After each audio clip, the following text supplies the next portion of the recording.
Očeta in Sina in Svetega Duha. Dragi sestre in bratje, že od začetka postnega časa se pripravljamo na izven, pripravljamo tudi na vznoter, z dobrimi deli, z molitvijo, s pokoro. Danes pa smo se zbrali, da bi z vso cerkvijo nekako že vnaprej doživeli, izkusili Kristusovo velikonočno skrivnost, ki je ljubezen, ki je pripravljena umreti in ki ustane in premaga smrt. V ta namen je Jezus slovesno prišel v svoje mesto Jeruzalem. Z veliko vero in pobožnostjo se spomnimo tega veličavnega odhoda, hodimo za Kristusom, po njegovi milosti prejemamo sadove križa in smo deležni njegovega vstajenja in življenja. Pa bomo zdaj najprej blagoslovili to zelenje, s katerim bomo šli potem na procesiji. Molimo. Vsemogočni Bog, blagoslovi to zelenje, ki je znamenje življenja in zmage.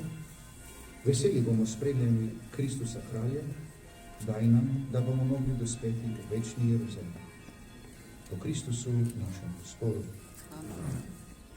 Zdaj vas je kar veliko, vas prosim, da smo malo potrpežljivi, da bom šel okrog, pa bomo posebej.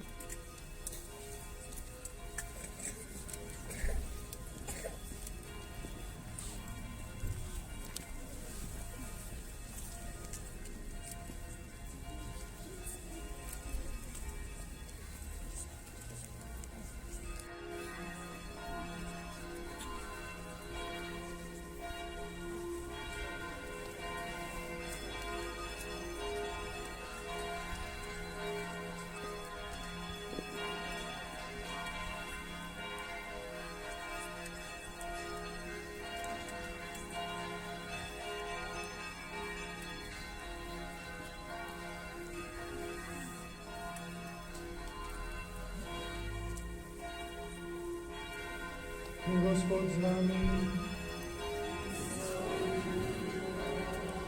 iz svetega Evangelija po Luku.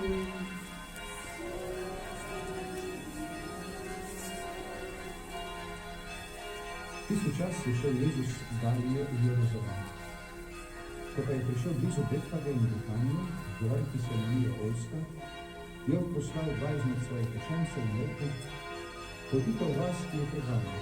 Ko pridete tja, boste našla privezanega osliča, na katerega nikoli noben človek ni sedel.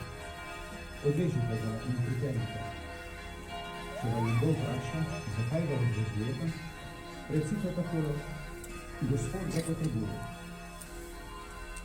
Poslanca sta odšla in našla, kakor jima je bil povedal.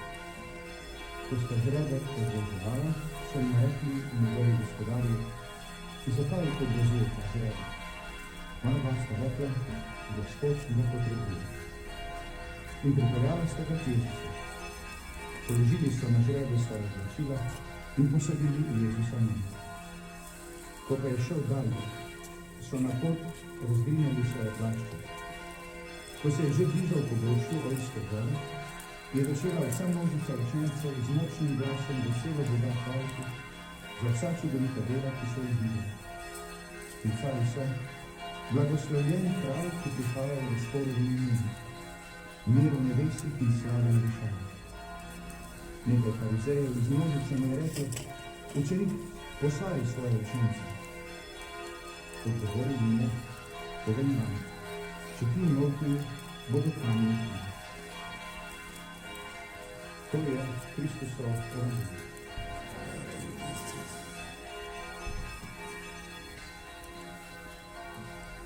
Dragi sestri in bratje, kakor množica, ki je vzklikala Jezusu, tudi mi slavimo Kristusa in pojdimo v procesiju v cerkev.